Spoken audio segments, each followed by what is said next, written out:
Salut à tous. Il n'y en a que deux. Il y a Ouais. Marvino, il nous a fait faux bon aujourd'hui.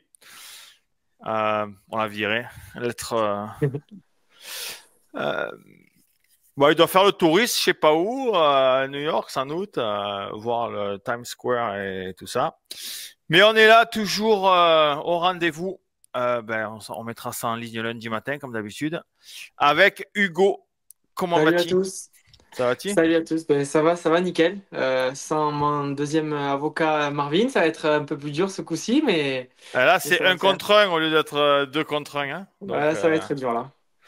ça va être dur. Et en plus, il n'y avait pas Cole Davis ce week-end, donc ça va être encore Ouais, plus dur. grave. Voilà. Euh, donc, tu as regardé le SX, évidemment. Bien sûr. En En- live, on avait de la chance. Encore une fois, c'était aux bonnes horaires en France. On n'a pas eu besoin de se coucher à 4 heures du mat, donc ça c'est cool. Ouais, c'était tôt. C'était même pour nous, en Californie, c'était à midi, le départ des séries, donc c'était cool. Avant de commencer, comment s'est passée ton opération du genou? Ben, génial, ça s'est super bien passé. Ça a été un petit peu décalé. Finalement, je me suis pas fait opérer en Belgique, je me suis fait opérer à Marseille. Ils m'ont mis une courroie de T-Max dans le genou. C'est Et Marseille, bébé. voilà, exactement. Et donc ça s'est super bien passé. Et maintenant, un peu de repos avant de rattaquer. Donc, c'est l'opération Lars, c'est ça? Exactement. Pour ceux qui connaissent un peu. D'ailleurs, il paraîtrait que Jet aurait fait la même opération Ah, je pour sais pas ça. du tout. Possible. C'est les rumeurs, mais on ne sait pas. Ok. C'est comme ça. Bon, on était à East Rutherford, dans le New Jersey, pas très loin de New York City, ce week-end. La 14e épreuve du championnat de supercross américain, ou comme ils appellent maintenant, le super motocross. On a eu, pour une fois, un track qui était chaud bouillant. Grave. Même à la télé, c'était chaud bouillant. Voilà, donc on commence, bon, on a le croquis, sponsorisé par DVTox Moto, on a perdu l'annonceur, c'est fini, c'est vraiment la crise, c'est la récession. Euh, donc voilà, on voit le départ évidemment.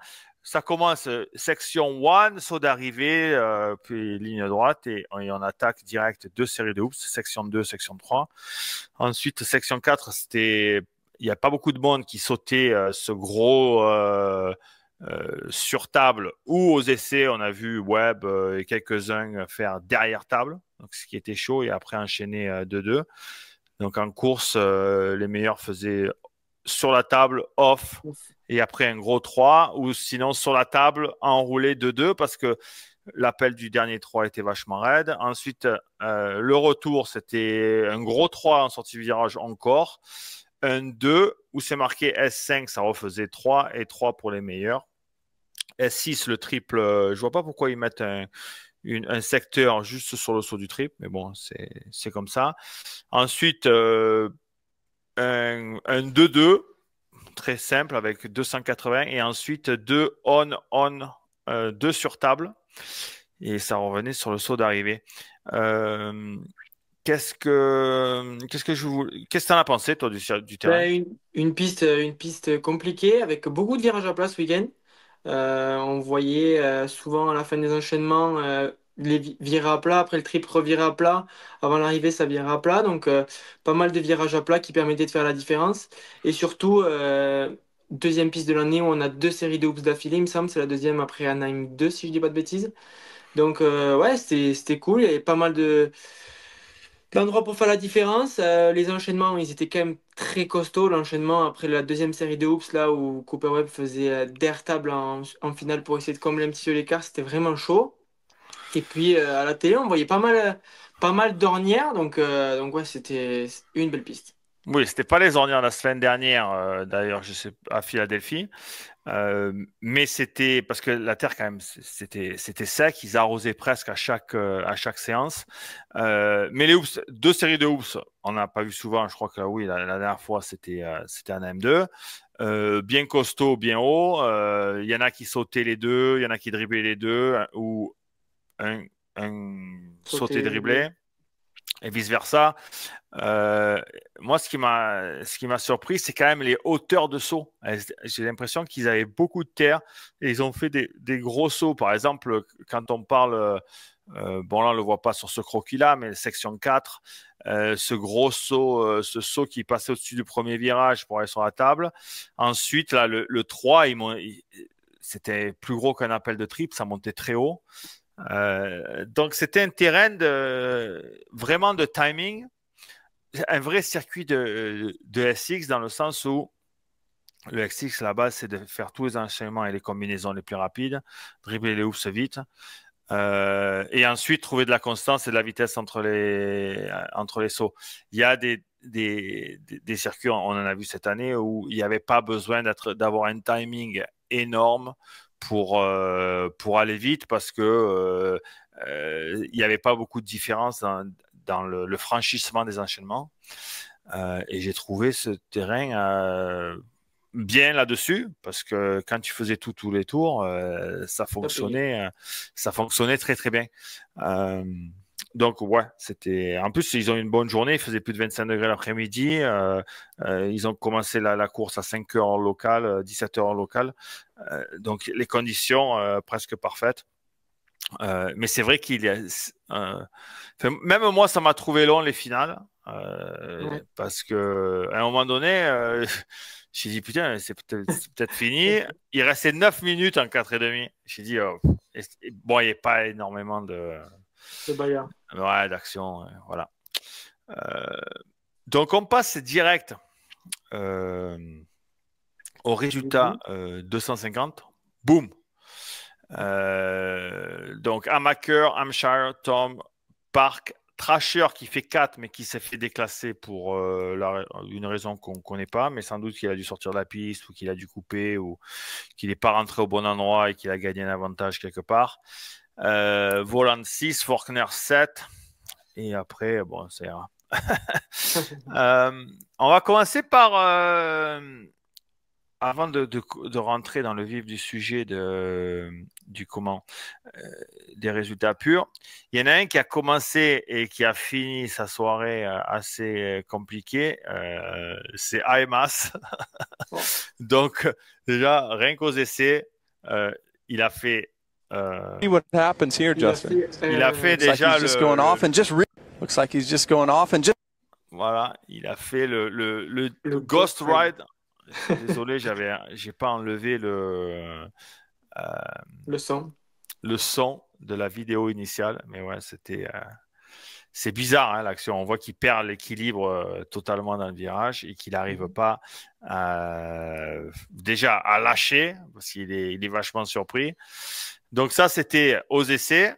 Donc à mon avis, la fourche, elle a dû prendre un bon coup la Showa usine.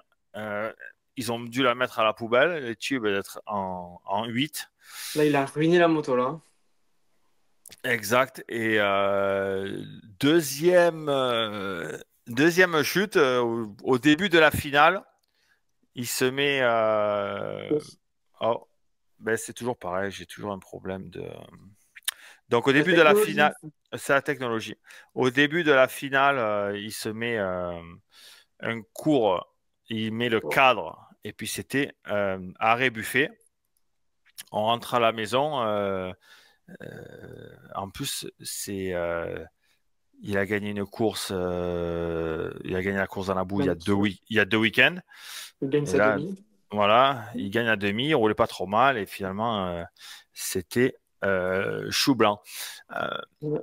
C'est dommage parce que bon, il était sur une bonne dynamique. Mais évidemment, quand tu n'arrêtes pas de te mettre la gueule par terre, c'est compliqué. Donc oui, on peut parler de Trasher qui part en tête, qui roulait bien et qui nous a fait encore une Trasher. Hein. Il s'en est mis une. Et puis ensuite, il fait 4. Il roulait pas mal. Hein. Je crois que je l'ai noté. Il fait le deuxième temps en course quand même en Et début il de gagne sa match. demi aussi. Il gagne sa demi et après bon, il était derrière Tom, mais il a rien pu faire quand il était 4. Et j'ai aussi, on va vous La montrer chute. sa chute de la pro, de, De la du finale. début. voilà, du début de la finale. Il se met un court, il rebondit et après, il perd l'équilibre. Et la moto, elle est de biais. Il atterrit de biais et boum, ça part. Qu'est-ce que tu en as pensé de Thrasher? Ben ouais, il a montré qu'il était de retour à son meilleur niveau. Il a déjà gagné une épreuve cette année. Sa demi-finale vraiment solide. Quand je l'ai vu partir en tête en finale, je me suis dit, ah là, il va leur faire mal. Puis au final, à Macker, il a montré que bon, ben, lui, il était vraiment décidé à gagner et que de toute façon, ben, il n'avait pas le choix s'il voulait prendre des points au championnat. Donc il a doublé et malheureusement, il fait cette petite chute ben, un peu. Ça lui arrive souvent, quoi. Là, c'est vraiment une petite chute à la con. Ça a glissé, il se met court. Et il rebondit, comme tu dis, il perd les deux roues, donc il peut trop rien faire. Les deux pieds sur les repose-pieds, compliqué. Et puis après, il se remet direct dans le rythme, il repart, il enchaîne direct des bons tours. Donc je pense que il peut mettre du poivre un peu dans les prochaines épreuves. On va dire qu'il peut s'intercaler, quoi. Pour le championnat, entre les trois premiers, ça, c'est une bonne chose. Oui, certes. Et puis en plus, il faut savoir que la semaine prochaine, l'Est, c'est que l'Est. Donc c'est la dernière course de l'Est où ils sont qu'entre eux. Et ensuite, la finale, ce sera une confrontation Est-Ouest. Où là, ça va être de plus en plus compliqué parce que tu mets les mecs de l'Ouest au milieu et là, au championnat, ça commence à être serré. On peut regarder le départ de la finale de demi. Donc, Thrasher qui part en tête. On voit derrière Amaker qui est 2. Et Tom, à ce moment-là, est 7. Après le départ, avec sa tenue jaune. Là. Et il fait la fin du premier tour compté. Donc, pas celui-là, celui d'après. Il passe 4, donc il s'est bien faufilé dans les premiers tours.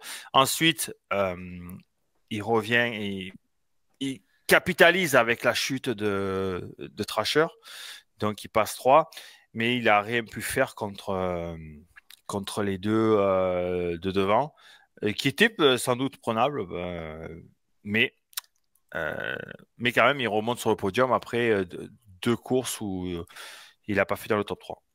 Ouais, c'est sûr. 2 courses où il est pas dans le top 3, mais bon, il joue quand même le titre. Et moi, il m'a un petit peu déçu ce week-end, Tom, je suis honnête. En demi-finale, bah, pas de rythme. Troisième, il a vraiment pris quand même pas mal d'écart. Il me semble qu'il finit à plus de 15 secondes du premier, qui est Thrasher, et Thrasher dans sa roue avec Amaker. Et lui, il se battait plus avec Voland, qui était quatrième. Donc, je me suis dit, putain, il fait pas une bonne opération parce que. S'il avait pris le rythme des mecs dès la demi-finale, donc de Hamaker ou de Thrasher, il aurait pu voir là où ça pouvait doubler. On voyait qu'ils avaient quand même du mal à doubler sur cette piste, à part dans les hoops. Et donc, du coup, je me suis dit, putain, c'est dommage qu'ils se mettent pas directement dans le rythme. Et au final, en début de finale, dans le premier tour, dans le deuxième virage, il fait un inter magnifique. Il passe 3 mecs, il me semble. Donc là, je me suis dit, putain, Tom, il est énervé. Et puis au final, on ne le voyait pas beaucoup à la télé, mais on voyait les écarts de temps. Et après, on a pu comparer les chronos. Pendant 10 tours, c'est un petit peu fait le yo-yo avec Hampshire devant lui, où il revenait, il recollait, il revenait, il recollait. Mais il n'a jamais été en capacité réelle de le doubler parce que ben, je pense que le fait de ne pas se mettre dedans dès la demi, ça le pénalise. Et du coup, déjà qu'il n'est pas très bon pour doubler, ben, du coup, ça ne le met pas en confiance. Après, il fait des erreurs et il est cuit, quoi. Ouais, Oui. il manquait aussi de rythme un peu aux essais.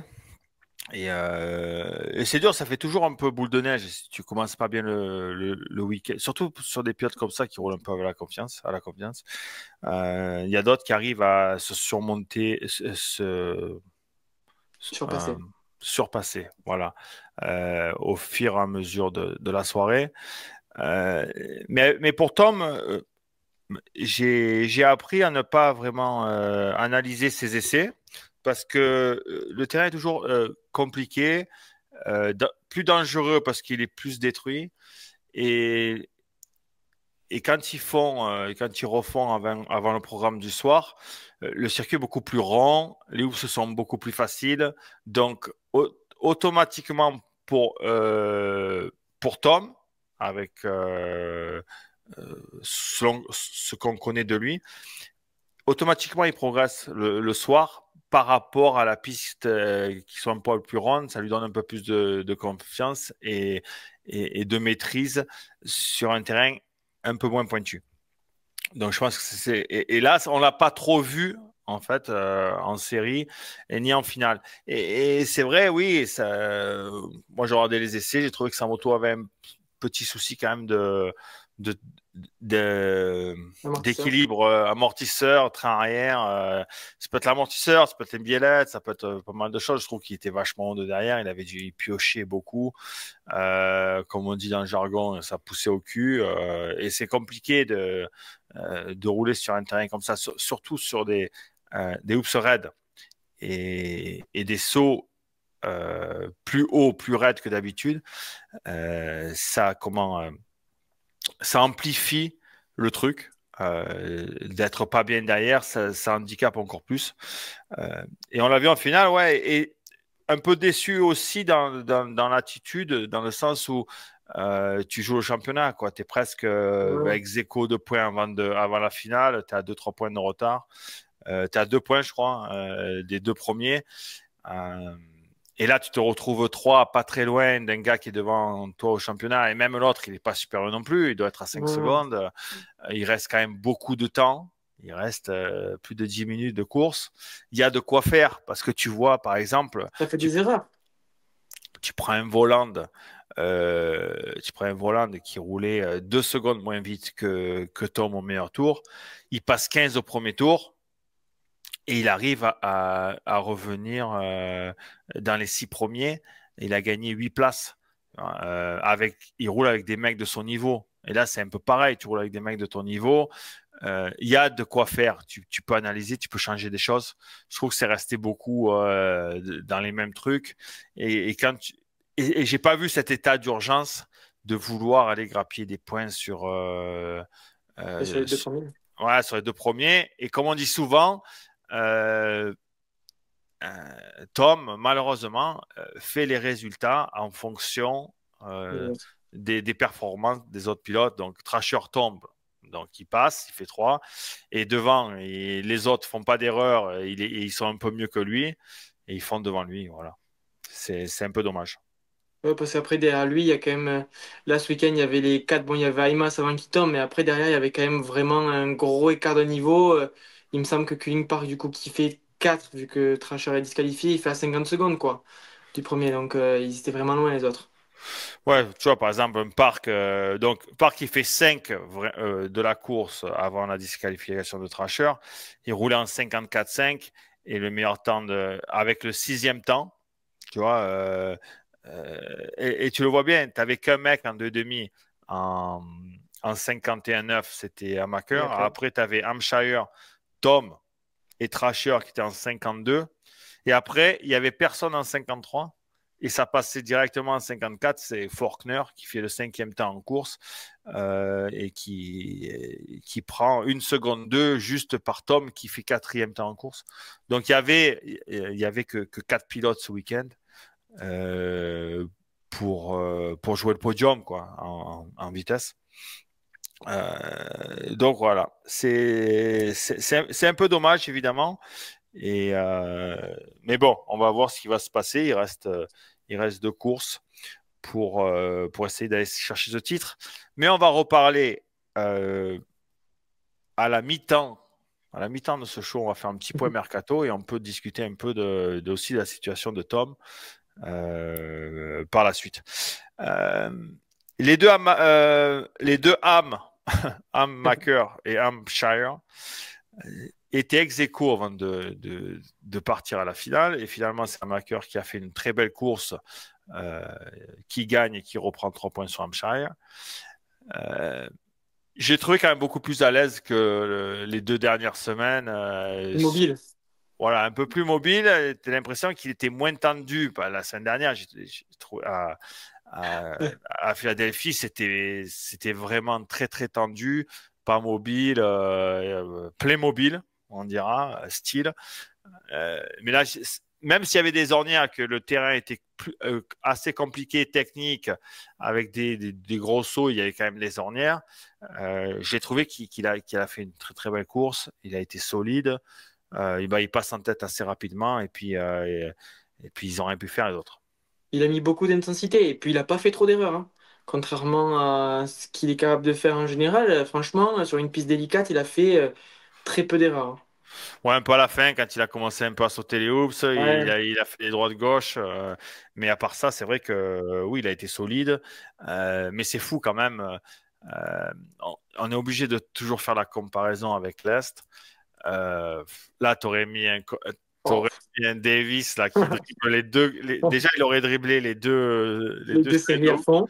Et puis, avec sa mobilité et sa précision dans les enchaînements, je pense que ça aurait fait comme la semaine dernière, tu vois, quand tu entends des mecs qui te disent ça double pas, ça double pas. Bah, Davis, il passe les 4 meilleurs mecs la semaine dernière, Ouais, et dans une confrontation, tu vois. Donc, c'est possible de doubler quand tu es meilleur. Ça, c'est obligatoire.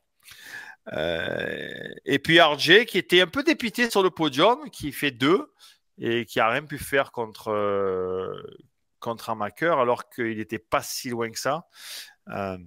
Mais là, pareil, là c'est accroché au guidon, c'est tendu, t'as les coudes, les épaules, les genoux bloqués, mais il goupille, tu sais. Il là, c'est goupille. plus mobile. Ouais, c'est fou quand même. Ben, ça te dit quand même, c'est un mec qui gagne des courses, qui roule vite, qui fait des podiums, qui se bat pour un championnat. Euh, Ça te dit que ça doit être quand même compliqué de rouler sur des terrains comme ça quand tu vois des mecs avoir du mal. Mais C'est ça. parce que leur base technique est pas assez bonne. Tu mets quelqu'un qui est techniquement bon, ça va être à l'œil beaucoup plus facile. Mais là, c'est vrai que terrain compliqué, ornière, les hoops avec plein d'ornières de partout, et où le mec il sait pas trop sauter, où il saute un peu, Les joueurs en avant. ouais, et puis il saute un peu là avant haut, et puis au petit bonheur la chance, il est pas très, tu vois qu'il est pas très précis, et des fois Non. il se met un peu trop long, donc il rebondit vachement haut, un coup à droite, un coup à gauche. C'est vrai que Ça fait peur, esthétiquement hein. et techniquement, c'est vraiment sur le fil du rasoir. Ouais, c'est sûr. Et puis, quand tu as un tome derrière lui, la différence, elle est énorme. Juste, il met 100 fois plus de cœur à l'ouvrage, quoi. Et c'est ce qui fait que bah, il fait devant. Ouais, c'est vrai que moi, Tom, je le trouve propre. Il a fait des beaux trucs, mais c'est Ouais, vrai que mais ça par manque. exemple, le on-on-off, enfin on-on-off avant l'arrivée, un mec comme un Shire ou un Maker, ils vont faire on-on-off et ils vont sauter dans le virage et même en glisse, à limite de perdre les roues, ils vont le faire quasiment tous les tours. Tom, pas de risque, enroulé, petite bosse. Et c'est là où ça manque. Oui, mais on sait que c'est pas un pilote qui prend beaucoup de risques et quand tu le vois, des fois il y a des sauts qu'il fait pas ou dans les hoops il ne pas. Mais je trouve qu'il a quand même un peu progressé dans les hoops quand même Mm. par rapport à avant. Mais euh, ça se voit pas en fait dans la performance totale de sa course parce qu'il devrait avec parce qu'il est quand même précis, Tom, sur Oui, il est Internet. précis. Il saute bien, les enchaînements maintenant et tout ça. J'ai trouvé que dans les hoops, c'était pas mal. Là, je pense que c'était pas mal aussi de faire dribbler la première série et le retour sauter, tranquille, un peu dans la trace du milieu parce que l'ornière avait l'air un peu large et que ça allait bien. Mais c'est vrai que ouais, ça manque de. Mais tu le vois, tu entends dans son discours, obligatoirement euh, dans sa tête, il faut qu'il parte devant Amaker et Hampshire pour les battre. Donc quand il part derrière, déjà, moralement, il se dit qu'il peut pas gagner, quoi, à moins que les autres fassent une erreur. Ouais. En fait, c'est l'approche qui. Ça peut venir aussi du fait qu'il est pas encore assez de confiance, contrôle, maîtrise du SX, parce que ça reste quand même nouveau pour lui. C'est sa troisième saison, mais bon, quand tu pars de 0-0, et sa première saison, elle a été vraiment très compliquée, il a galéré. Euh, mais c'est vrai que Ouais, ça mais il peut est quand même être. champion en titre des VO. Ouais, mais champion, c'était pas le meilleur l'année dernière. Il était un peu Non, mais champion parce bon, que c'était bien payé, quoi. C'était un peu heureux. Tu peux pas dire qu'il est dominé l'année dernière. non, pas du Et tout. voilà, Mais donc bon, là, il est ça s'est champion en bien titre, sa goupillé, quoi. troisième saison. Il faut que, tu vois, dans des courses comme ça, ce serait bien qu'il aille au moins se bagarrer, faire un inter, je sais pas, Hampshire qui est devant lui, quoi, qui montre qu'il a envie d'être champion. Là, Ouais. euh, Mais c'est vrai qu'on le sent pas. Sans doute que lui, il le sent quand il roule, mais c'est vrai que de l'extérieur, on voit pas qu'il y a cette attitude d'un peu de tête brûlée et qui veut à tout prix gagner des courses et reprendre des points. Euh, donc voilà. Je peux vous mettre le standing, les points du championnat. Donc on a Amaker qui a repris 3 points et Tom qui a 7 maintenant de la plaque rouge. Bon, c'est pas la fin du monde non plus, il reste de courses. Euh, mais après, bon, le reste des pilotes sont très loin. Ça va se jouer entre ces trois-là. Et évidemment, avant la dernière épreuve, que c'est une confrontation, vaut mieux avoir le plus de points d'avance possible parce que là, il y aura des possibilités de pilotes qui s'intercalent. Et c'est toujours beaucoup mieux. On va se remettre. Euh, j'ai fait un petit truc là pour les sections euh, que j'avais pas fait depuis le début de l'année. Donc on va se remettre le terrain et on va vous dire si vous n'avez pas vu. La section 1, c'est saut d'arrivée, ligne droite. C'est Tom qui était le plus rapide. Ensuite, le S2 et le S3, c'était Amaker le plus rapide, Thrasher 2 dans la première. Et dans le S3, c'était l'inverse. C'était Thrasher le plus rapide et Amaker 2. Et en fait, ce que je me suis amusé à faire, c'est que j'ai ajouté les deux temps de S2, S3, donc pour avoir toute la section vraiment oups. oups, quoi. Euh, et Amaker reste le plus rapide en 14.70, 14.70. Et Thrasher, son meilleur temps, c'était 14,72. Donc, vraiment, les deux étaient vraiment super proches. Derrière, il y avait un petit écart. Les autres étaient quand même beaucoup moins bons. Ensuite, Amaker, c'était le plus rapide dans le S4 et le S5. Donc, l'enchaînement sur table et ensuite le plus long enchaînement S5. Sur le triple, appel du triple, réception du triple. Celui qui scrubait le plus de la mort qui tue, c'était Maximus Voland. Ça, c'est le frein à la main, ça. C'est le frein à la main? Ouais, Ouais. ben là, il n'avait pas le frein à main engagé. Hein. Il mettait du gaz. Et ensuite, la section 7, les 280, les deux virages à 180 degrés avec le petit 2-2, c'était encore un marqueur le plus rapide. Et ensuite, les on-off, les surtables, les deux surtables et le off avant le saut d'arrivée, c'était Hampshire. Donc, on a dit que c'était un marqueur qui était le plus rapide. Meilleur temps en course. Et je me suis aussi amusé à ajouter tous les meilleures sections pour voir vraiment, pour vous montrer que même si tu as le meilleur tour en course, en marqueur, il roulait 7 dixièmes plus vite, ce qui est énorme, 7 dixièmes au meilleur tour par rapport à RJ Hampshire qui était deuxième temps. Ah non, je suis désolé. C'était Thrasher qui était deuxième temps. Donc, il a 2 dixièmes d'avance sur Thrasher et 7 dixièmes sur Hampshire, qui fait 2. Mais en fait, je me suis amusé à faire le total des meilleures sections. Parce que là, en fait, c'est ce que le temps idéal est possible, puisque tout le monde l'a fait, en fait. Enfin, les pilotes le font. Et en fait, donc, on a le temps d'Amaker, c'est 51,9. Et le temps idéal, si tu prends le meilleur temps de chaque section, on est à 50,7. Donc, la différence, c'est 1 seconde 2. Imagine que Amaker, en 51,9, il a encore une marge de manœuvre de 1 seconde 2. Parce que si tu prends, en fait, là, tu vois, Amaker, il est 1, 2, 3, 4. Il a 4 sections sur 8 où il est le plus rapide. Mais ces 4 sections, elles ne sont pas dans le même tour.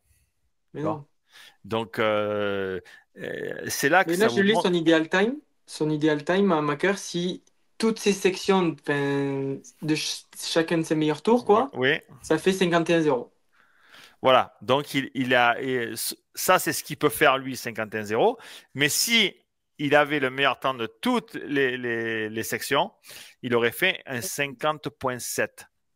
Ça c'est le tour idéal possible parce qu'il a été fait en fait. Toutes ces sections ont été faites.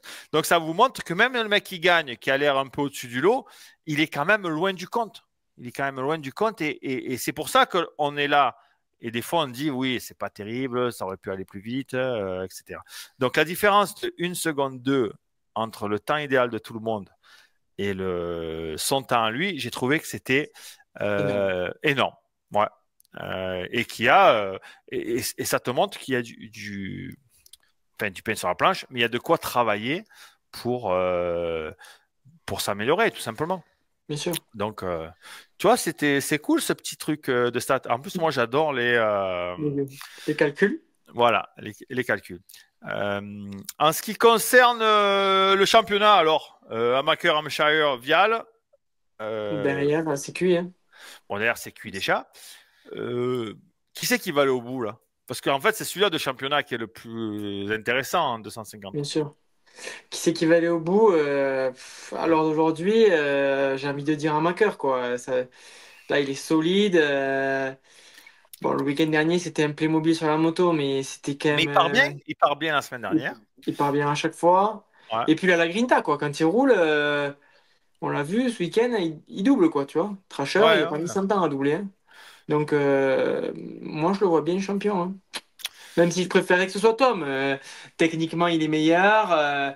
C'est sûr que je préférais que ce soit un Frenchie qui soit champion. Mais là, c'est mal engagé, quoi. Oui, c'est compliqué parce que là, il faudrait que Tom gagne la prochaine course et qu'il batte les deux de l'Est à la confrontation. Il n'a pas fait de l'année, donc ça va être.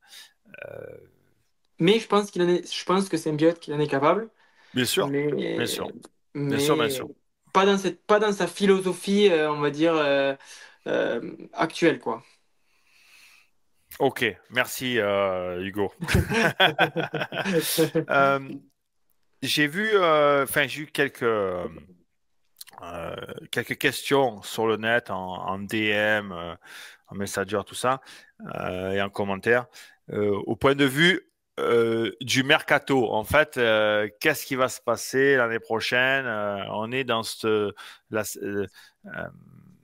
en fin de SX, c'est là où les 450 commencent à re-signer leur contrat. Et puis, il y a des priorités par rapport, c'est les meilleurs pilotes qui signent d'abord, et ensuite les miettes pour le reste.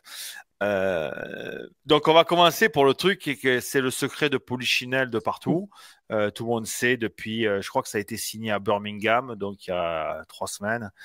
Sexton sera sur une Kawasaki l'année prochaine. Donc, ça ressemblera pas à celle-là, mais bon, ça, tu vois, c'est celle de Carmichael numéro 4 en 2001. Magnifique, où il a fait le doublé. Supercross et motocross. Donc, habituez-vous à avoir le numéro 4 sur une moto verte. Ça, c'est déjà le premier point. Après, il y a beaucoup de... Un autre truc qui a pas filtré non plus et qui est pratiquement Et certain, c'est Barcia sera sur une Ducati. Tu vois. Donc, il est pilote Troy Design depuis des années. C'est Troy Lee, l'ancien team Gas Troy Lee, qui reprend le team Ducati. D'après les rumeurs, le team Ducati ne serait pas Monster, mais serait Red Bull par rapport à Troy Lee, qui sont très proches de Red Bull depuis des années, depuis qu'ils sont avec... Non, ben, Troy Lee était avec Honda, il y avait Red Bull, ils étaient sur ouais. KTM et Red Bull, et Gas Red Bull, et c'est eux qui vont reprendre, qui vont s'occuper du team 450, enfin du team Ducati aux US, donc la moto serait Red Bull. Et je pense que c'est fait depuis un moment. Quand il y a eu, quand le team Troy Lee Gas est revenu direct dans l'usine Gas sans Troy Lee l'année dernière, Barcia avait dit qu'il suivait parce que Trolli allait faire un team de toute façon, ou ils continuaient avec Gaz, ou ils allaient se focaliser sur Ducati. Finalement, ils ont signé chez Ducati, et certainement que on aura Barcia sur Ducati.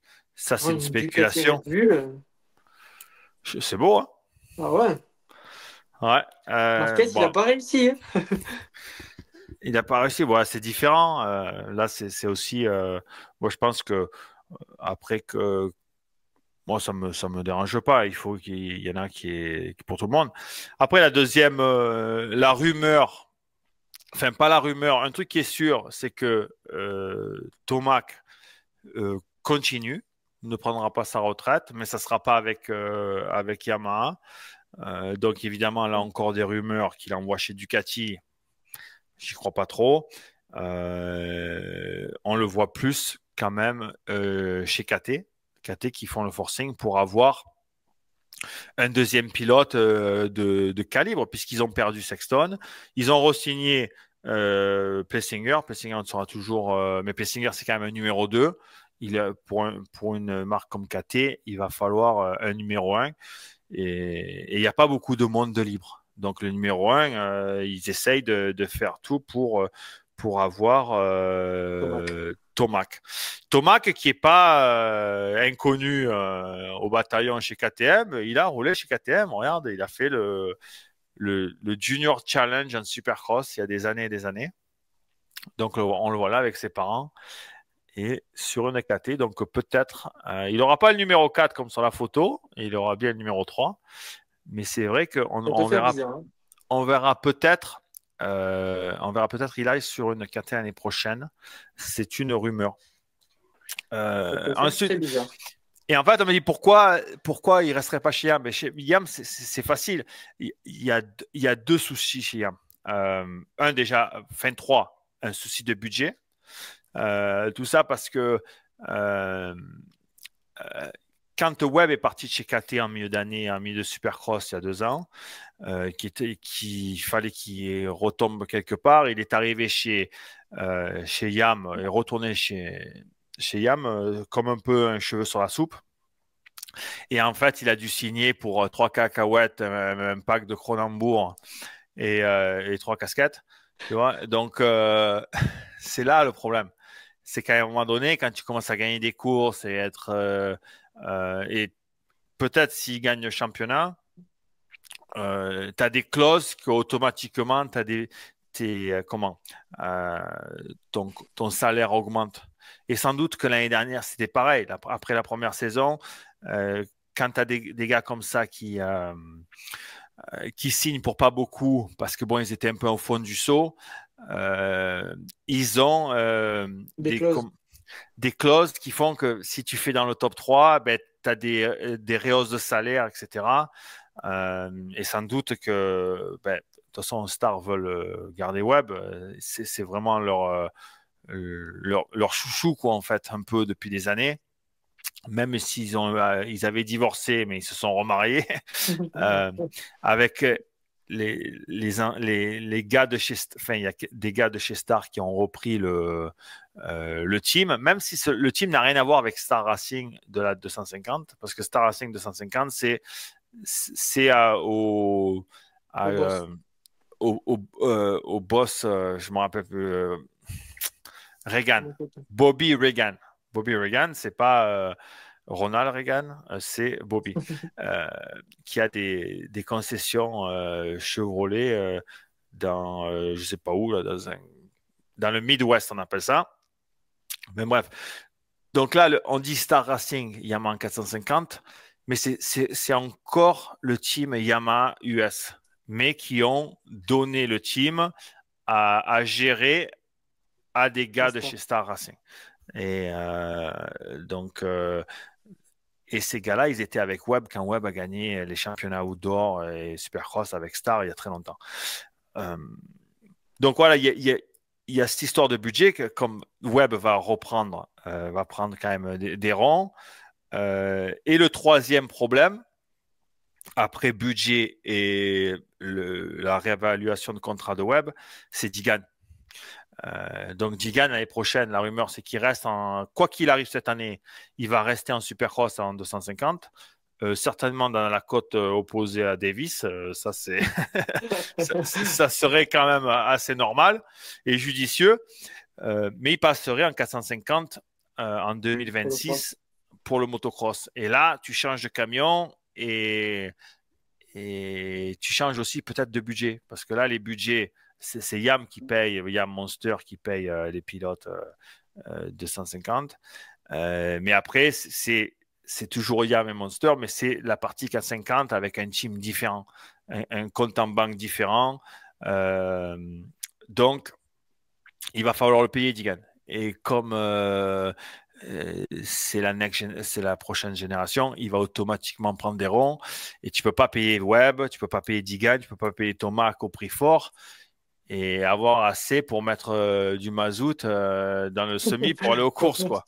Sinon, tu vas y aller, il va falloir pousser, quoi, le truc. Donc voilà, c'est un peu ça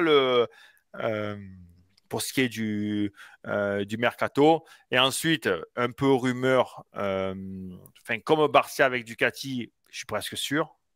Anderson et Triumph, quoi. Anderson n'aura plus de place puisque on va rester avec Prado et on accueille Sexton chez Kawa, donc ils vont pas mettre en moto. Anderson fait une saison de Supercross compliquée. Mais chez Triumph, il y a des anciennes de chez Husqvarna, Rockstar, à l'époque où il y avait Anderson qui a été champion, je crois que c'était en 2018. Le team manager de Triumph aujourd'hui, c'est l'ancien superviseur du team de chez Husky, avec qui il s'entend super bien, ils sont très proches avec Anderson. Donc je pense que là, il y a aussi cette connexion-là. Triumph leur faut un pilote 450 compétitif, possible de faire du top 5 pour leur première année. Je pense que ça passe automatiquement par Anderson. Voilà. Et du coup, Roxane resterait sud, quoi. Voilà, bah oui. Non, mais après ça dépend. Roxane, si Tomac va chez KT, chez Ducati, il va falloir un deuxième pilote. Qui vont prendre? Ou ils vont prendre un bon privé, je sais pas moi, un Dylan, un McElrath, un Savaggi, des mecs comme ça. Ou une tête d'affiche. Voilà, ou une autre tête d'affiche. Donc, il y a cette possibilité aussi. Et dernièrement, pour finir un peu ce point mercato, on n'est pas des experts, mais il y a il y a Tom, quoi. Qu'est-ce que Tom va faire l'année prochaine? Et là, tu es obligé d'attendre de la fin du SX, Salt Lake City, voir ce qui se passe, parce qu'il va falloir faire déjà le bon choix, et le choix peut être restreint. Après, s'il est champion, il faut obligatoirement qu'il passe en 450. Donc là, évidemment, ça peut être compliqué parce que déjà toutes les bonnes motos, il y a tout le monde. Chez Honda, tu as les frères Lawrence, Kawa c'est full, Yam c'est full, KT s'il n'y a pas Tomac. Mais après pour Tom, s'il monte, même s'il n'est pas champion, il peut évidemment monter. Mais il peut aussi, d'après les rumeurs, il y aurait d'autres options aussi. Il pourrait partir ou comme il pourrait rester. Vu comme ça se déroule, ça va être compliqué pour lui d'être champion cette année en Supercross. Donc, il a la possibilité de rester en 250. Moi, je trouve que c'est un bon truc.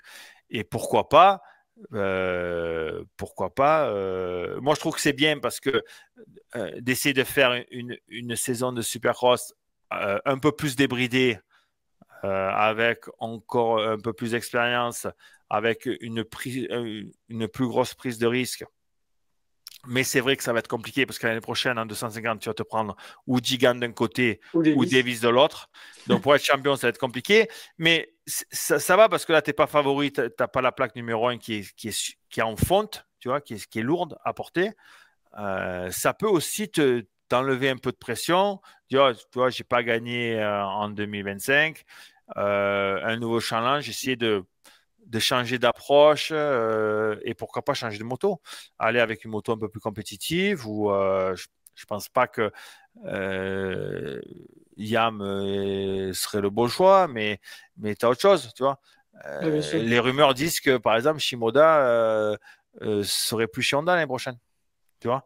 Donc, là, il y a une place. Il y a une place en 2,5 pour rouler là-bas, quoi. Et pourquoi pas faire un genre de contrat de 3 ans, ben, une année en 2,5 chez Honda, par exemple, et puis 2 ans 4,50 en tant que troisième pilote derrière les Lawrence.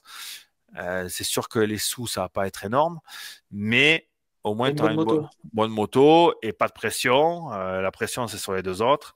Et toi, tu es tranquille pour faire, pour progresser, c'est de travailler. Et puis, mais par contre, tu as une bonne base. Tu sais que la moto, elle est saine. Tu montes sur. Et je sais pas si tu sais, mais j'ai entendu un truc avec qui je parlais avec un gars. Il me disait que la moto de Jet et de Hunter, c'est Les les mêmes. deux mêmes. Ouais. Tous les mêmes guidons, Tout pareil. les suspensions les mêmes et tout. Ils peuvent interchanger les numéros et rouler avec. Ouais, tout est pareil. Et quand ils font du testing, quand on était à Corona du coup avec Anto, ils faisaient du testing. Et en fait, il y avait une moto qui était démontée et une moto avec laquelle ils roulaient. Donc il y en a un qui faisait un tour, il passait la moto à l'autre, il faisait un tour, il s'arrêtait. Et Ah, ils roulaient c'était tout le temps avec la même moto en tout fait. à la même moto, ouais. Et Ouais. les deux sur la même moto. Mm. Donc Impressionnant. là, tu sais que en fait, c'est une moto homogène parce qu'elle fonctionne. Et en plus, quand tu regardes un peu le style de pilotage assez neutre de Tom, tu sais, il n'est pas trop en avant, pas trop en arrière. Non. Et comme la Honda elle est super bien équilibrée, je trouve que c'est pas une mauvaise chose. Non, et puis c'est une moto qui va bien, elle est champion. Enfin, Ouais, ça, ouais, c'est top. Voilà. Donc, on ne dit pas qu'il va chez Honda, mais il y a des possibilités, qu'il soit champion ou pas. euh, il y a, de il- changer. voilà, de changer ou de rester. Et c'est peut-être un nouveau change, ça serait peut-être bien. Après, ils prendront évidemment leur décision. On passe à la catégorie 450 ou non? Ouais, ouais, on peut peut-être dire un mot sur Faulkner. Il était de retour, mais il nous a fait comme une visière ce week-end. Ben, je l'ai vu qui s'est mis un Dans petit les hoops, cours sans embrayage, il s'est allé aux essais. aux essais, voilà. Et après, Après, ben, sans embrayage non plus, il se met un cours dans l'enchaînement de IMAS, là. avec Euh, l'airbag se déclenche Airbag se déclenche. Donc, et il mais c'est s'améliore en bon. De finale. toute façon, quand tu mets, c'est bien pour Alpinestar d'avoir un pilote comme ça pour tester de nouveaux produits comme ça. Si tu mets sur un gars qui tombe jamais, évidemment, tu vas pas trop le tester le produit. Donc, il faut. Je trouve que ça a été Il est chaud judicieux. quand même. Il est Voilà. chaud. Ouais, il a perdu, évidemment. Sa chute aux essais, j'ai oublié de la récupérer. Mais tu vois, il reste accroché au guidon. Bah, bah, Ouais. bah, et puis, à un moment, il dit, gros, ben lâche. De toute façon, là, Ouais. Ça, la moto. tu peux plus rien faire, là, à un moment donné. Coupe. Hein? Coupe, prend l'embrayage, je sais pas, fais un truc. Mais ils peuvent pas. Il est comme ça. Même quand il tombe, en fait, c'est quand il touche, il tape contre la moto, l'airbag, Déclenche. il se déclenche. Mais tu vois qu'il est comme ça. Et là, tu es passager, quoi. Tu peux plus rien faire. Tu n'as plus accès au contrôle. Donc, bon. Allez, c'est parti. Donc, 450. catégorie 450, j'ai dit là. Ouais. Allez, on commence. Bon, évidemment, avec les résultats. Sexton, Webb, Plessinger, Justin Cooper, Diane Ferrandis, deuxième top 5 de l'année. Stewart, Roxanne, McElrath qui était parti devant et qui fait 8. Wilson, le remplaçant. Et Justin Hill. J'ai envie de commencer avec la bonne course de Dylan, top 5. J'ai trouvé qu'il avait fait une bonne manche, même s'il il passe 13e au premier tour, il arrive à revenir 5, il passe 8 mecs quand même dans une finale. C'est pas Sexton, hein, mais tu vois qu'il s'est donné, qui driblait les housses, tu vois, il se posait pas de questions. Un peu, tu vois, il a gardé un peu La philosophie. la philosophie DV Factory, là, tu vois. Ouais. Rester, la deuxième série, il driblait tout à gauche. Donc, Tout le virage. voilà, Fallait tout tout le le virage, comme il faut faire, comme il faisait Davis à San Diego, Tomac à San Diego, Davis, je ne sais plus où aussi, là, c'était à Détroit, où, prendre tout le virage le plus vite possible à l'extérieur et dribbler aura des ballots. Et on peut remettre, voilà, on peut remettre le map, le track map. Donc, entre la section 2 et la section 3, ce qu'il faisait, il se prenait l'extérieur tout à bloc et dans les hoops tout à gauche. Et on l'a vu, on l'a pas trop vu, hein, Dylan, mais à chaque fois qu'on l'a vu, il a. Enfin, je crois que je l'ai vu qu'une fois, mais et c'était en fin de manche. Il était complètement contre les ballots, à bloc, Ouais. il passait nickel. Donc, il n'y a pas. Il y a pas c'est pas de la science pour aller sur Mars, là, le Supercross. C'est assez primaire comme truc. Dire, déjà, quand tu commences à recouper les ornières avant une série de hoops et vouloir dribbler, c'est fini. Là, tu es obligé de sauter dans des hoops comme ça. Tu vas pas dribbler. Tu vas pas... Il faut prendre le plus de vitesse possible et rester le plus haut possible. Donc ça, j'ai trouvé que c'était cool. Et puis, il a passé des mecs... Roxane, McElrath, Savaggi, des mecs qui savent faire de la moto et qui sont quand même un peu à son niveau en ce moment. Et puis il revenait, hein.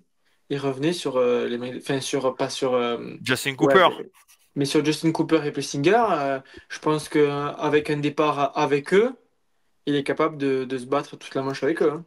Ouais, donc voilà, il passe 13 au premier pointage, il passe 8 mecs dans la finale, ce qui est pas mal, il fait le 6e temps en course. Le deuxième top 5 de l'année, mais celui-là, il est allé le chercher. Donc, bon, il a bénéficié de la chute de Barcia, mais bon. Ouais, mais bon, c'est des aléas de course. Voilà, c'est des aléas de Il était course. cuit, hein. J'ai écouté son interview, il était. Oui, mais Un salaud. il est un peu moins affûté qu'il y a des années. On voit qu'il allait jouer un peu plus plein que. Tu vois. Et à un moment donné, je veux dire, il faut être affûté comme. Il a dit j'ai 31 ans, c'est la fin des haricots, mais Alors là, Thomas, il a 58, il est tout le temps là. Et comme il disait Ghislain Lambert dans le film Le Vélo, j'ai jamais vu ça.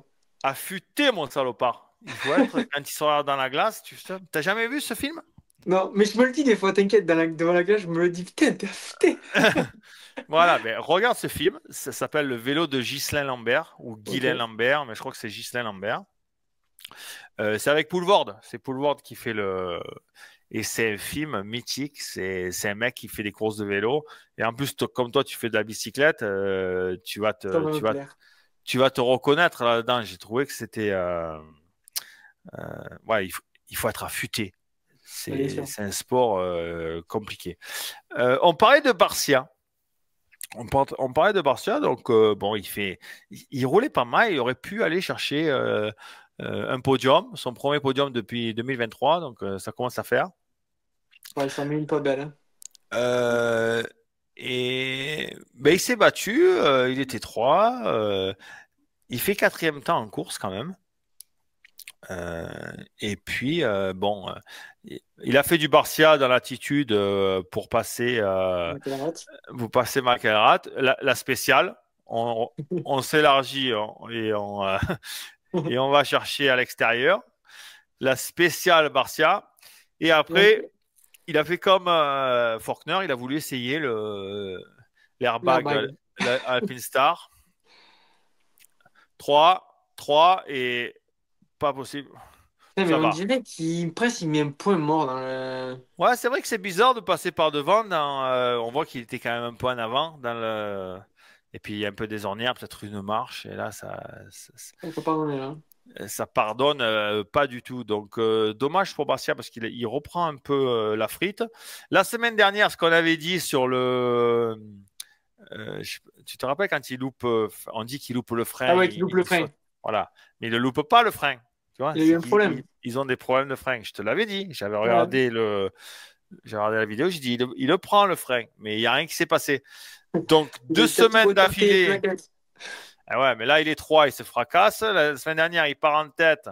Fracasse. Il se met une balle dans le pied direct. Mais bon, si c'est un problème de Brembo ou de frein arrière, comme il a dit, et d'après ce qu'il a dit après la course, ils ont eu des problèmes. Ils ont des problèmes de frein arrière. Donc, peut-être Ouais, que mais le de là, mec, il pas a... du tout freiner au premier tour, tu as des problèmes de chauffe, de... parfois, mais Bah, si pas tu de mets les frein. coupales à l'envers, Ouais, ça va pas le voilà. faire. Ou si tu écartes les plaquettes et que le mécano oublie de pomper, Ouais, mais bon, là, c'était au bout d'un tour presque. À mon avis, il touche le frein arrière au premier virage. Au premier virage, il ouais, serait allé tout droit si les plaquettes elles ouais, étaient. c'est vrai. C'est vrai que ouais, tu changes la roue comme il faut en MotoGP, là, enfin, en MXGP. MXGP, dernière seconde avant le départ, tout excité, tu pushes un peu les plaquettes, tu oublies de freiner au premier virage. Oh, bah là, C'est, c'est déjà c'est- arrivé, hein. Ça t'est déjà arrivé? Non, pas à moi, mais c'est déjà arrivé un Grand Prix. J'ai déjà vu des mecs aller tirer tout droit. Voilà, c'est pas bon. Non. Euh, Donc, on a parlé de Diane qui fait top 5, donc je crois que c'est une bonne course. On passe directement au vainqueur, Sexton, impériable. Vraiment le Sexton qu'on attend depuis le début de l'année. Sans doute sa meilleure course de sa Ouais, carrière j'avoue. sur une 450, je pense. Sur une KT 450. Je pense qu'il en a fait des bonnes avec la Honda, euh, mais j'ai pas trouvé, en fait, je l'ai trouvé bon lui, euh, mais j'ai pas trouvé que la moto était exceptionnelle. Je trouve qu'il quand même en pioche encore pas mal. Et j'ai te monté un truc, j'ai fait une vidéo. Tu vas dire, il rébait les hoops et il gagnait du temps dans les hoops. Oui, c'est Sexton qui fait le meilleur Meilleur temps dans les essai. deux sections, tu vois. Et Webb fait deuxième Ouais. dans les deux sections. Et j'ai fait pareil, j'ai additionné les deux séries de hoops. Ça fait 14-4 pour Sexton et 14-8 pour Webb. Au meilleur tour, il se prend 4 dixièmes, c'est énorme. Euh, Sachant et qu'il fait son meilleur tour dans les hoops, web au deuxième tour, il me semble. Et que ensuite, quand il a commencé à prendre un gap par Sexton, il perdait encore plus de temps dans les hoops, hein. ouais, ouais, il perdait plus de temps. Donc, et on peut faire le comparatif avec les pilotes 250 qui avaient sans doute des hoops un peu mieux, mais on avait dit qu'ils avaient fait 14-7. Donc même les deux pilotes 250 étaient plus rapides sur ces deux partiels additionnés que Webb, mais quand même presque 3 dixièmes moins vite que Sexton. Sexton. Voilà. Non, mais Sexton était Euh, super solide. Tous les tours, il driblait nickel. Et c'est là où il gagne sa course, hein. Ouais, et puis bon, il faisait des enchaînements aussi. Il faisait le gros Le gros sur trou. table, le gros Ouais. sur table. Et il se faisait pas chier à faire. Je trouve que c'était quand même mieux si tu pouvais faire derrière et faire 2-2 parce que le dernier 3 il montait tellement. Si tu pouvais passer au-dessus de cette grosse bosse. Et en fait, Webb, il sautait dessus, il descendait, il faisait 2-2. C'était pas mal en soi. Mais en C'était fait, plus rapide, Sexton. hein. Hein? C'était un poil plus rapide. C'est Webb qui a ce secteur-là. Ouais, c'est le secteur 4, oui, c'est web. Ouais. Donc, oui, je pense que si tu le fais bien, c'est plus rapide parce que le dernier 3, il montait tellement haut, tu t'arrêtais en l'air. Et comme tu arrives de plus haut, quand tu atterris, tu n'as pas autant de vitesse que pour prendre ton virage d'après. Euh, mais moi, ce que j'ai aimé, c'est que Sexton, il s'est pas pris la tête. Il a vu que derrière la table, c'était compliqué à le faire et que ça allait être dur d'être constant. Il a dit, écoute, moi, je m'en fous. Je vais faire on-off et je me fais quand même ce 3 parce que je le fais tous les tours et ça ira bien. Ouais, mais le off, il était quand même costaud, hein. Ah oui, mais bon, ils sont pas comme toi, ils savent faire des on-off, Ouais, tu mais vois. Webb, le Ils ont off, pas des manches à balai dans le derche, tu vois. ouais, mais c'était le seul avec Roxane à le faire comme il faut, hein. Les autres, le Oui, mais il y off, en a qui le faisaient. Je veux dire, c'est rien, ça se fait. Et en plus, tu arrives tellement de haut. Plus tu arrives de haut, plus c'est facile, les on-off. Plus tu as, le rebond de suspension. Les off qui sont durs, c'est quand tu veux à la aller vitesse. vite et que tu scrubs et que tu montes pas. Pour les décomposer, si tu montes, bah, c'est beaucoup plus facile. Donc là, tu étais obligé de le décomposer parce que tu étais obligé d'aller haut parce qu'il était tellement long, le on, que tu pouvais pas scrubber et arriver plat. Donc oui, ça passe. C'est sérieux. Ça. Pour des Ouais. mecs qui savent faire du SX, c'est pas très difficile. Ça, je te le dis. Hein. Ouais, c'est sûr. Mais oui, et en plus, c'est bien Il a parce pas fait que l'erreur. oui, mais il s'est concentré sur son pilotage, ses traces, ce qu'il fallait faire, sur sa stratégie de course et vraiment, il est resté là-dessus. Il n'a pas pensé à Webb, si tu veux. Il n'a pas roulé défensif direct. Il a roulé pour rouler vite, être efficace, constant, et voilà. Et dès que tu fais ça, tu te focalises sur tes combos, tes oups, et ensuite mettre tout bout à bout et mettre un peu d'intensité entre les obstacles. Je veux dire, si tu es au-dessus du lot, on le sait depuis qu'il est passé en 4,5. Sexton, c'est un meilleur pilote de SX que Webb. Ah oui, ça c'est sûr. Ça, c'est sûr. Mais contrairement à ce qu'il aurait pu faire il y a encore un mois de ça, même si je pense que la piste était vachement à son avantage avec 2 séries de hoops, une terre quand même assez dure, technique des bosses hautes ou la technique primée, et du coup je pense que ça l'a favorisé ce week-end. Outre ça, ça aurait été il y a un mois, je dis pas que dans les premiers tours il se met pas à plat ventre, tu vois. Oui, oui, oui. Ben, j'y ai pensé. Hein. On y pense Quand, tout parce que on sait que des fois, il a la course gagnée, il fait n'importe quoi. Mais c'est vrai que là, moi, je le trouvais solide. Mais même dans son attitude sur la moto, quand tu le regardes rouler, on voit qu'il était là pour performer, pas pour assurer ou faire en fonction des autres. Il s'est concentré sur lui-même. Euh, et j'ai pas trouvé que par exemple sa moto était au-dessus du lot. non. Je te l'ai montré je l'ai pas passé je voulais passer cette vidéo de Sexton dans les hoops.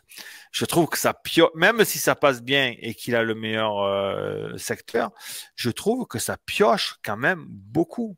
Tu vois Ouais, déjà, il que pose pas sur la troisième. ouais, tu vois, c'est pas Là, il recoupe. ça passe bien, mais je trouve que la moto elle peut être plus stable. Ça fait beaucoup ça encore. Tu vois, il faudrait qu'elle soit plus neutre, surtout de derrière. Il faut que ça absorbe plus et que ça reste un poste, que l'assiette de la moto soit un poil plus, reste plus droite. Tu vois que ça fait encore ça. Euh, Ouais, mais et ça, c'est un donc déséquilibre fourche amortisseur, DB. là, oui, déjà il roule avec une fourche super souple, mais tu es obligé de derrière de baisser et de freiner. Tu vois, freiner. Il faut pas que ça soit aussi libre dans les hoops. Il faut pas. euh, euh, il faut que le brossien reste plat et il faut pas qu'il revienne à zéro. Les gens ils pensent qu'il faut qu'il revienne à zéro pour réabsorber tout ça. C'est pas du cross, c'est du SX. Dans les crosses, on fait ça pour que De traction. ça revient à zéro, que ce soit confortable, qu'il y ait de l'attraction, etc. Là, on veut pas d'attraction dans les hoops. Il y en a de l'attraction, c'est mou, il y a des ornières de partout. On en veut moins, on veut presque que la roue arrière, elle patine plus, mais que la moto reste, tu vois, reste calée, bouge pas. Tu vois, tous les mecs qui passent les hoops comme des fous. Quand la moto elle est calée derrière, qu'elle ne bouge pas, on le voit des fois. Plessinger, sa moto elle est réglée plus comme ça et ça passe nickel, même si Ok. t'es moins bon. Mais Euh, le fait d'avoir une détente freinée, ça te ralentit pas, non? Parce que quand elle frappe, elle t'arrête. non, mais il faut que la moto absorbe, enfin que l'amortisseur absorbe quand le bras oscillant n'est pas Détendu à fond. détendu à bloc. Qu'il faut Ok. qu'il reste un petit peu à l'intérieur. Que le brossien soit plat. C'est quand le brossien est détendu que tu tapes les bosses comme ça, tu vois. Plus bas. Tu as le brossien détendu comme ça et que tu tapes les bosses. Donc là, ça t'arrête, tu vois, et ça revient. Et ta moto, elle commence à faire la balançoire. Ça, c'est pas bon. Tu vois. Ok. Enfin, bref, je suis pas non plus euh, Ingénieur. ingénieur en suspension. Presque. Presque. Presque. Non, non, je vais pas te faire un sitting, hein, ça c'est clair et net. Juste que euh, là, Sexton, c'est pas par rapport à la moto. La moto a toujours un peu ses défauts qu'on voit depuis un moment. Sa fourche est molle, son arrière bouge beaucoup. C'est vraiment lui qui a fait une très, très, très bonne perf. Ouais. Ce qui était intéressant dans les temps en course, dans les meilleurs temps en course, et ce qui est fou, c'est que Sexton était en 51-2, le seul pilote en 51. Webb était en 52-0, le seul pilote en 52. Et après, ça passait Plessinger en 53-0. Donc, c'est fou la différence entre les trois premiers qui sont aussi les trois meilleurs temps en course. J'ai trouvé ça qui est 8 dixièmes entre le premier et le deuxième et 1 seconde entre le deuxième et le troisième. Ça te montre direct que Sexton avait presque 20 secondes d'avance ou 20 secondes d'avance dans la finale. Il finit avec presque 15 parce qu'il a rouloté les 2 derniers tours. Et Plessinger finit à 30 secondes. Donc, ils étaient à 15-30. Donc, ça te montre aussi pourquoi il y avait des gros écarts. Et je pense qu'il n'y avait que 7 mecs dans le même tour. Roczen qui finit à 58 secondes. Il finit à 58 secondes. Et le meilleur tour de Sexton, c'est 51. Donc, il ne s'est pas fait passer. Imagine un peu comme il a roulé au dernier tour. Il a dû enrouler tous les oups. Il a dû dire, c'est bon. Oui, il est 2-2-2 dans les oups. Je peux plus perdre de course, de place parce que Sexton était juste derrière moi. Il vient de finir. J'ai dit, je vais assurer comme il faut dans les tours. Un mot sur Webb. Oui, on va passer sur Webb. Oui. Webb. Un mot sur Webb. Vas-y, commence, je finis. Webb, je pense que avec ce qu'il a montré aux essais et ce qu'il a montré en demi-finale avec son coéquipier Justin Cooper où c'était chaud, il était vraiment là pour gagner. Je pense qu'il a tout donné au départ et dans les premiers tours pour essayer de prendre le rythme de Sexton et justement de rentrer dans la tête comme il sait très bien faire en mettant des rupteurs dans les inters où on a un petit peu vu à la télé qui rentrait un peu plus serré et tout. Mais il a vite vu et il a vite compris que Sexton, ce week-end, il était pas battable. En tout cas, il n'était pas à la portée de Webb, tout simplement parce que au début, il sautait les hoops, après, il s'est mis à dribbler, mais il trouvait pas les solutions nécessaires pour pouvoir jouer le truc, quoi. Donc, il prenait trop dans les hoops. Il a essayé de combler un petit peu en faisant son derrière table dans l'enchaînement d'après, mais il a vu que ça marchait pas. Du coup, il s'est dit, ben là, je peux pas gagner le championnat ce soir, par contre, je peux le perdre. Donc, P2 ce soir, la piste, elle lui convenait pas forcément, elle avantageait pas forcément au niveau de la terre et puis des 2 séries de hoops et des enchaînements qu'on a dit déjà. Et du coup, je pense il a jeté l'éponge, hein. Il s'est dit là, ce soir, c'est deux, hein. Non. Sauf si Johnson fait une erreur, quoi. Le Webb, il est moins bon. C'est un moins bon pilote de Supercross. Il faut qu'il ait un avantage, ou que ce soit sur la piste, ou une petite erreur où Sexton n'est pas à 100%. Si Sexton est à 100% en route solide, comme il fait là, il ne peut pas battre la régulière, c'est pas possible. Après, il y a plusieurs trucs sur Webb. Il y a le fait que il a vraiment besoin de battre sur les 4 dernières courses. Donc, avant la course qui vient de se passer dans le New Jersey hier, il restait 4 courses. Il avait 12 points de retard.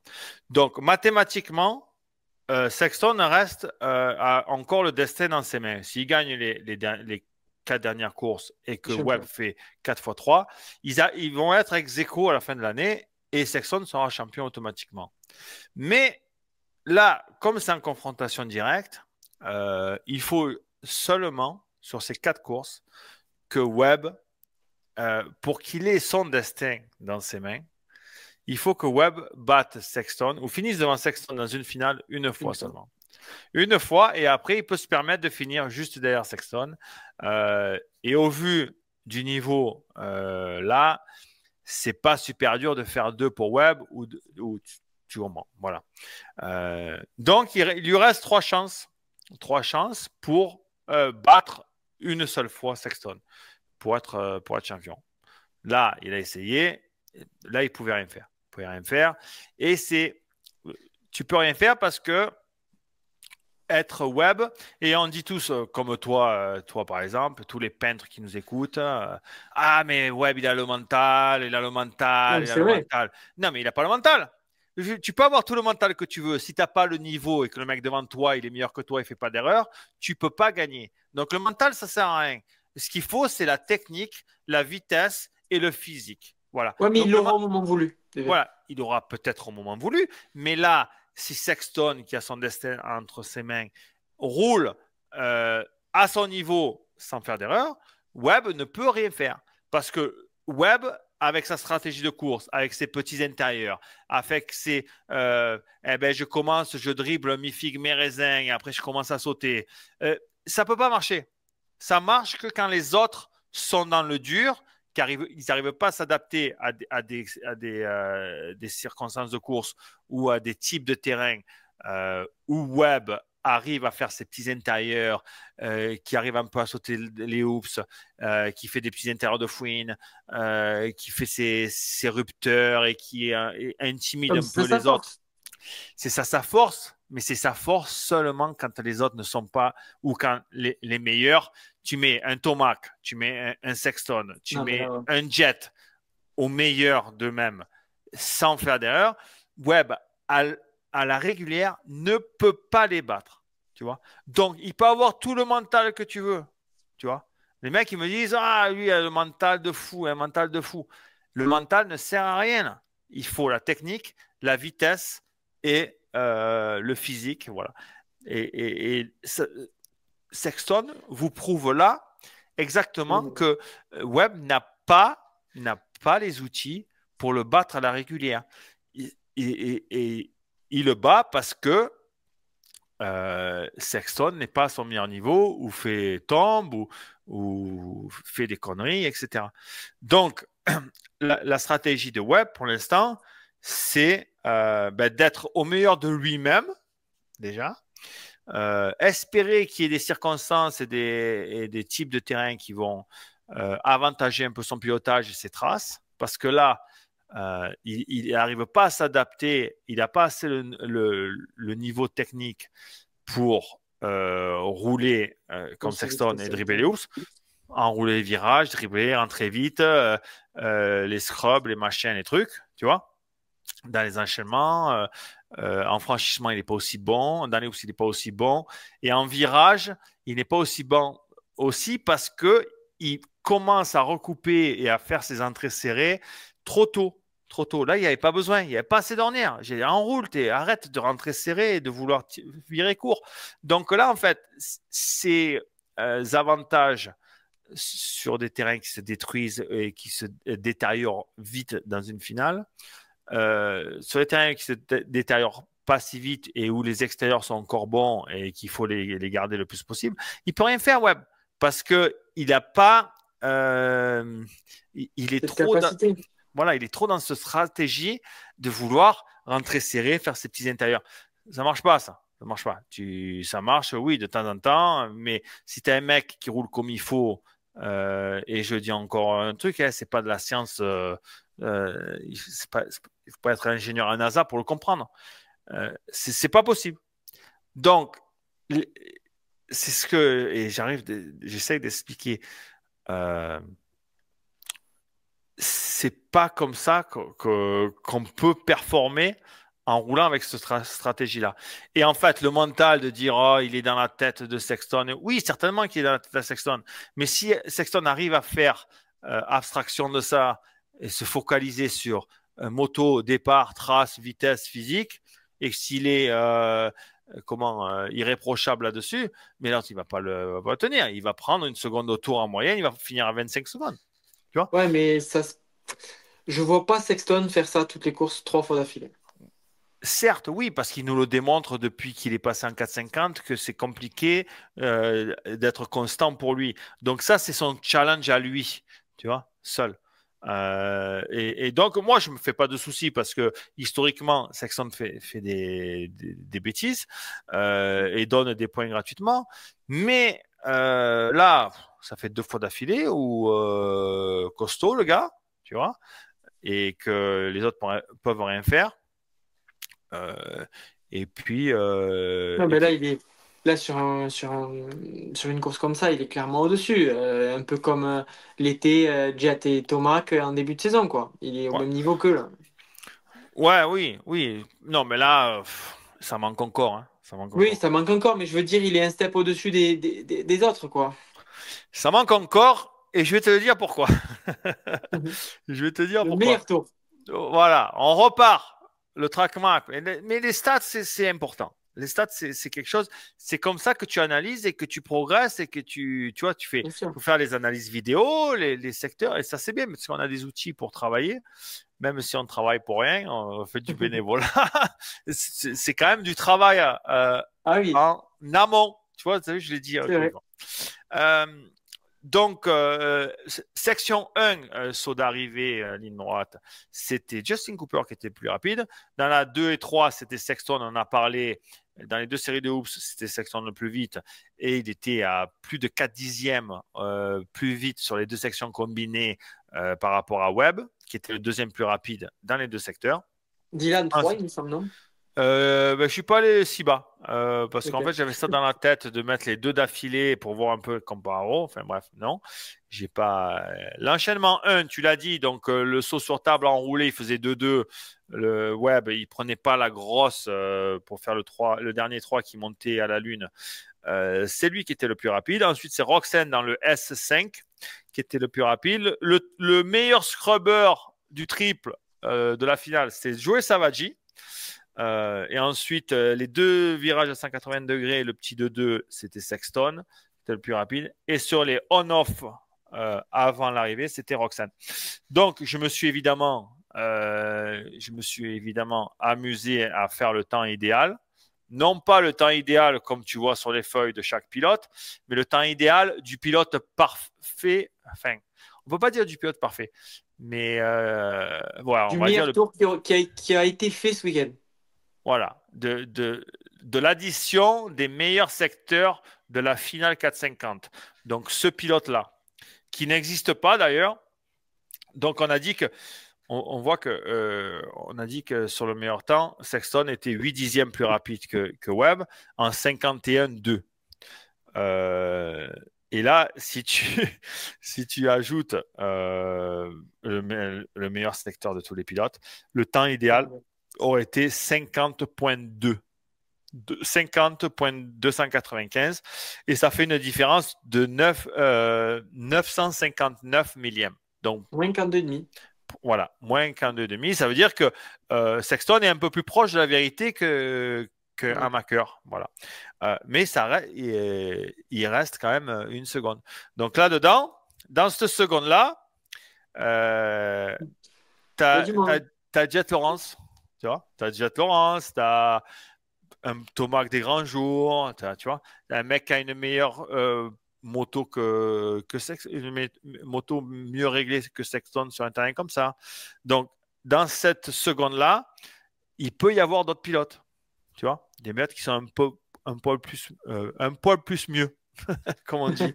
Euh, donc, tu vois, même Sexton, on dit qu'il a archi dominé et sur le papier, il a dominé, puisqu'il finit, à un moment donné, il avait 20 secondes d'avance. Je ne sais pas combien ils ont Oui, fait de tours. Ils ont fait peut-être un paquet. 24 tours. Et à un moment donné, il avait 20 secondes d'avance. Donc, en moyenne, c'était presque une seconde au tour.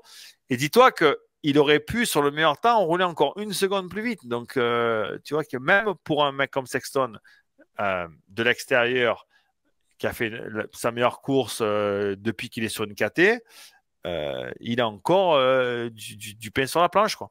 Tu vois? Ouais, après, l'idéal time, parce que là, du coup, c'est l'idéal time, c'est quand même compliqué à faire parce que on parle pas de ses propres temps, tu vois ce que je veux te dire?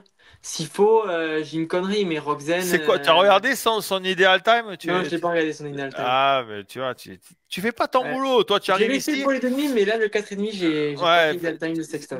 mais c'est comme. T'es comme Marvin, toi. Toi, tu viens, la fleur au fusil, tu Non, prépares je rien. bosse grave. Je rate 3 ou 4 fois les courses. Voilà. Et dis-moi où c'est que tu le trouves, Tu descends sur la page et à un moment, t'as les averages et l'idéal time. Et la moyenne, la constance, il y a tout qui est marqué, le Euh, pourcentage. L'average, euh, l'average time, mais je l'ai pas le ideal time, je le vois pas.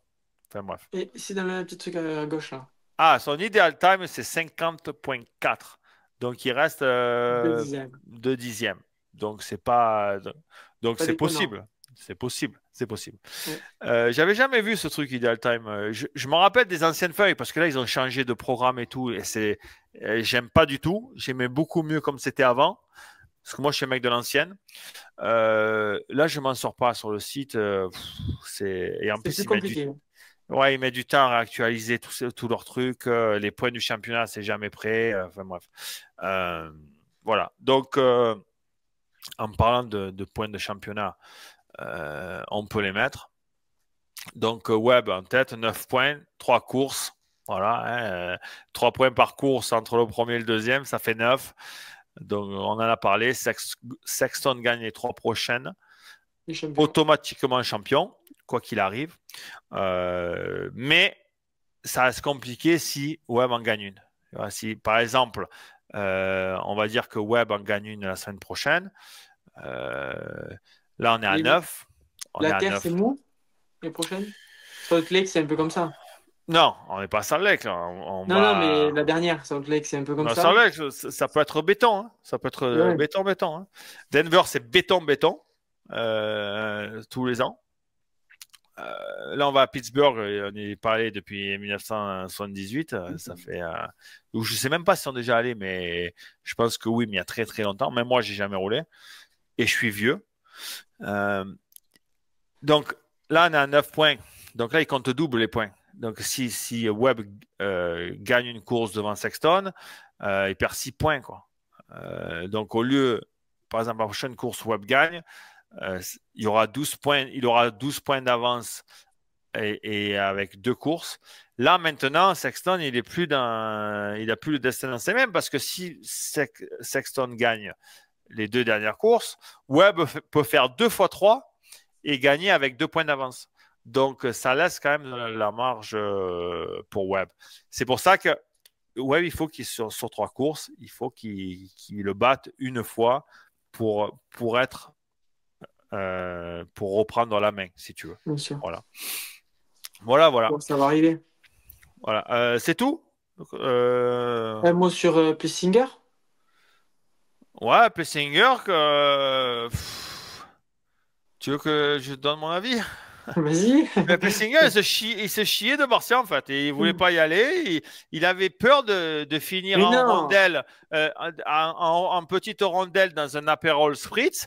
C'est son copain d'entraînement. Il allait pas le doubler, il allait laisser faire un podium. Mais non, mais c'est fini. Mais là, c'est ça, chacun sa mère, là, copain. Moi-même, mon frère, je coupe en deux. Hein. Regarde la fois l'année dernière où Hunter était en tête. Je sais plus où c'était.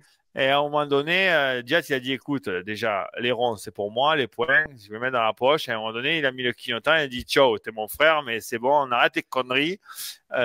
Mais là, c'est pareil. Tu l'as pas écouté sur le podium. Il a dit, je suis deg pour mon pote Barcia. Enfin, je sais pas s'il a dit mon pote, mais je suis deg pour Steve. Oui, mais bon, bref, à un moment donné, tu fais la course, il revient, il y va aux intérieurs, super timide. Il est derrière dans le long enchaînement, la section 5. Tu veux que je te la remette ou pas? Boum, allez, je te la remets, la section 5. Là. Il vient à l'intérieur juste avant. Et après, il fait 2-2-2 jusqu'au bout. Tu l'as vu ça ou pas? Ouais, je l'ai vu. Ouais, non mais arrête, gros. Tu te bats pour un podium. Là. Arrête de faire de rouler comme ça. Donc voilà. À mon avis, il avait peur, même s'ils sont potes, parce que Barça, lui, il va te couper en deux sa mère. Hein, donc, surtout pour un podium. Hein. Ben, surtout pour un podium. Et qu'il n'en a pas fait depuis machin. Et qu'il vient d'avoir un minot. Il faut acheter les chaussures, les couches. Il faut mettre. Parce que les bonus, ils tombent plus là. Hein. Quand tu es pilote d'usine, c'est 1, 2, 3. Et quand tu fais 4, tu gagnes des cacahuètes. Donc oui, je pense que il a pas voulu finir en petite rondelle dans la DSP, Plessinger. Donc il est allé un peu avec des pincettes. Mais bon, après, évidemment, on l'a vu, on l'a montré. Barcia se fait un OTB de l'espace. Par ça, c'est bon? On a fait le tour. Hein. C'est tout? Justin Coupe. Justin Coupe, il m'a dit. Oh, oui. Il C'est nous a Jay Coop. Jay Jay Coop, il a pas dribblé les hoops. Ça pourrait être un coup de de la gueule de journée. l'année. Ah ouais, De mais j'ai l'année. fini avec coup de gueule. Non, mais le Oh, mec, pas il saute les hoops au premier essai. Mais même en série, il sautait. tout Hein. le temps. Tout le temps. Il n'a pas dribblé une fois, même en Non, série, quand le non, terrain non, il était à peu près il non, était mieux. non. Mais souviens-toi, il y avait un Nîmes 2 où il y avait justement les deux séries de hoops. Personne ne sautait. Lui, il sautait. Oh là. Ouais. Il a dû aller au LCQ quand même. Oh là là. Bon, ben écoute, on a presque fini. Je voulais finir sur un truc qui commence, puisqu'on voit les mecs arriver. C'est le testing MX, donc tout le monde reprend. On a vu des posts des frères Laurence qui ont repris la moto. Tomac, il y a quelques semaines, était déjà sur la moto. Préparation du MX, on a vu Prado aussi. Donc j'ai fait un petit montage, tu vois. Avec le Diggs à bloc, à coup Énervé. d'embrayage, j'ai enlevé le son parce que vous avez pété un câble énervé complet. Et puis le petit chouchou avec Ah, les index sur les commandes. Le petit chouchou d'Hugo, évidemment. exactement. Il est beau, regarde. Regarde là. Là. Ouais, il Hop, est voilà. incroyable. Et puis le Tomac dans le Colorado. Voilà, c'est magnifique. Enervado. Wow. Magnifique ce terrain. Bon, il n'y a pas beaucoup de trous, mais là, ça donne quand même envie de rouler avec une bonne two-stroke qui se prépare. Et puis dernièrement, Hunter Lawrence chez lui. Bon, en suspension, il va peut-être falloir faire des trucs parce que ça n'a pas l'air exceptionnel. Et puis voilà, quoi. Donc, tu as du Jet, tu as du Eli, tu as du Hunter, tu as du Prado. Prado, pareil, on l'a vu faire ses premiers tours de roue à Pala, à Fox Raceway. Ça sera le terrain de la première course du championnat Pro Motocross 2025. Donc voilà, il a commencé un peu le testing après l'opération de l'épaule. Là, moi, je me languis le cross, ça je te le dis. Je me languis pas trop parce qu'il va falloir que je commente 5 ou 6 courses et c'est compliqué de commenter. Mais là, parce que tu vois, je me suis presque endormi en Ouais, finale c'était de long. 4,5. C'était pas, il y avait pas trop d'action, tu vois. Le Mais vendredi. là, quand le Jet, le Hunter, le Eli, le Prado, ils vont tous revenir. Et puis après, tu vas mettre tous les acharnés de la 2,5 qui veulent Ensemble. tous péter des soupapes plus les uns que les autres. Ouais, je me languis vraiment de la saison de MX. Ah ouais, ça va être top. Alors, on va enfin avoir tout le monde, les demi tous regroupés, tous les quatre ennemis ensemble comme en début de saison. Les premières finales de SX en début de saison, c'était incroyable. Là, en plus, beaucoup d'attentes sur Prado qui va arriver et qui, d'après ce qu'il a dit, d'ailleurs, il commentait à la télé, là, il était chaud bouillant. Donc, il me tarde de voir ça. C'est un autre sport. C'est un autre sport. On l'a vu. Euh, D'ailleurs, oui, le cross US, c'est un autre sport que les GP. Et dans ce sens, comme dans l'autre, on Bien a vu sûr. Ryan Villopoto, c'était le meilleur pilote du monde à un moment donné. Il est allé comment? En Europe, avec GP, sa moto US, il a suspension fait des Ghost Rides. en bois de castor. À Trentino, il a fait un Ghost Ride ouais, devant les mécanos. Il a perdu la moto. Et puis c'était un marteau-piqueur. Et puis ça l'a envoyé à la retraite plus tôt que prévu. Donc, dans les deux sens, c'est compliqué. Quand tu as des bases euh, européennes, de venir ici, c'est compliqué parce que la texture est différente et les motos différentes. On roule La avec des motos vitesse. ouais, l'intensité. Même si j'adore, je regarde MXGP, je trouve que les mecs roulent fort, mais c'est complètement différent ici. Donc évidemment, euh, Prado, il a quand même, il est en convalescence pendant un moment, il n'a pas roulé, il va être un petit peu à court physiquement. Et manque de compétition aussi, d'intensité, compétition. Ben, il va avoir des ampoules aux mains, il va avoir Ouais, mais mal au bras. par chance, beaucoup sont dans le même cas que lui. Oui, oui, oui, évidemment. Mais bon, tu as un Sexton et c'est bon, il va être en pleine bourre. Sexton. Après, Webb, Webb, ça n'a jamais été le meilleur AMX, ça n'a jamais été le meilleur ASX, mais il arrive à se sortir des trucs, tu vois, des résultats potables. Quoique ça fait au moins qu'un outdoor, il n'a pas eu beaucoup de.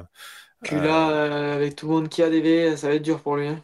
Ouais, et puis surtout avec comme ils règlent leur moto. Tu vois, vachement. Les yams, c'est vachement haut de l'arrière encore. C'est pas exceptionnel. Donc oui, mais quand même, je me languis de voir tout ça.